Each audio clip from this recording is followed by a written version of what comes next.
So, noong 90s, may child star ang nagbibinata na payat na may abs. Mahilig siya gumanyan. Sikat siya. Sabi niya, Kuya Carlos, ganda ng katawan mo. Ang kasikatan ko na, Boracay Bakery, hangs ako, abs.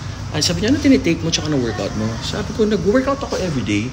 And then, tinitake ko lang creatine tsaka protein after workout. The moment na bumili siya, nag-bloat siya after 1 week. Pumunta siya, Kuya Carlos, ba't ang taba ako na? Sabi ko, hindi ka hiya, tigil mo na. Nag-workout ka ba? Sabi niya, oo. 3 sets of ganito, 30 minutes lang sa gym. So, ano siya, genetic siya. Minsan, mas maganda pa wala ka ininom supplements. Proper nutrition lang, proper kain, disiplina sa pagkain, na healthy para sa'yo. And workout. Siguro yung workout niya baka kulang, di ba? Kasi dati mas maganda na yung katawan niya. Tapos nag-creatine protein siya, nag-workout, pumangit, tumaba. So, yan yung perfect example. Hindi porket okay sa kanya, okay sa'yo. Okay sa akin, okay sa'yo. Okay sa'yo, hindi pwede sa akin. Tama kayo, mali ako na si Dr. 2 Hours Happy, healthy guys. God bless.